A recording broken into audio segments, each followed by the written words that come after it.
नमस्कार दोस्तों, मैं राकेश साव पीएससी एकेडमी से आप सभी को सावन अमावस्या के पावन अवसर पर माई कुटकी देवी को समर्पित कृषि प्रधान पर्व हरेली पर्व तथा माता दंतेश्वरी व माता मावली देवी को समर्पित 75 दिनों तक चलने वाले विश्व के सबसे लंबे अवधि का पर्व बस्तर दशहरा की हार्दिक शुभकामनाएं। किसी भी प्रतियोगी परीक्षा को जीतने का मूल मंत्र है सही रणनीति तथा सकारात्मक विचार। हमारा जीवन इतिहास की पृष्ठभूमि पर आधारित होता है। इसे हम एक लघु कथा के माध्यम से समझ सकते हैं। 326 ईसा पूर्व को सिकंदर महान का भारत पर आक्रमण होता है।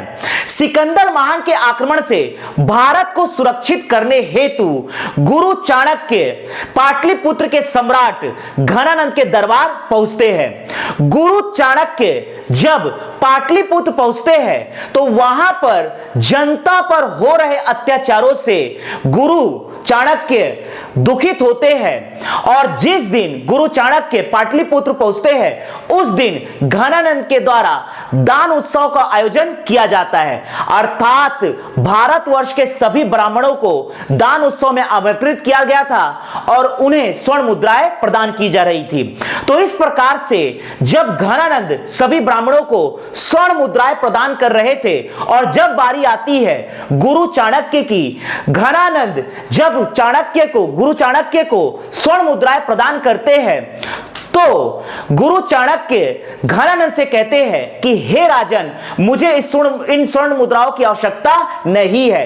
किसी भी शासक का जनता के प्रति निरंकुश होना ठीक नहीं है। इस बात को सुनकर सम्राट घनानंद तत्काल गुरु चाणक्य को अपने दरबार से निकालने की अनुमति प्रदान करते हैं। इस अपमान के बाद गुरु चाणक्य सम्राट घनानंद से कहते हैं कि यदि मेरी शिक्षा में सामर्थ्य है तो मैं इस सिंहासन पर एक योग्य शासक को बैठाऊंगा और तब तक अपनी चोटी को नहीं बांधूंगा।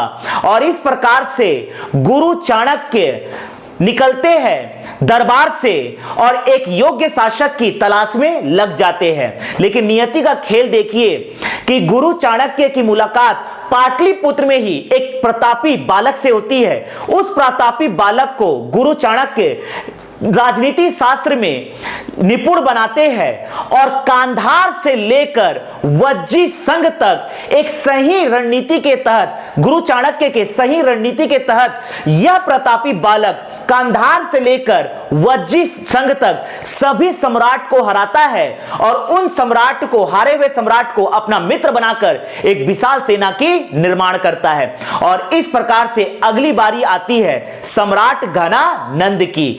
322 ईसा पूर्व में यह प्रतापी बालक पाटलिपुत्र पटना पर आक्रमण करता है और सम्राट घनानंद को हराता है और एक नए वंश की स्थापना करता है, मौर्य वंश।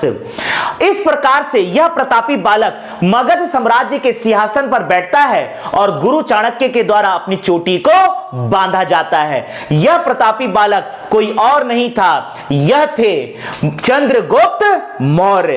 तो इस प्रकार से हम भी अपने जीवन के किसी भी छोटे या बड़े युद्ध को एक सही रणनीति तथा सकारात्मक विचार से जीत सकते हैं।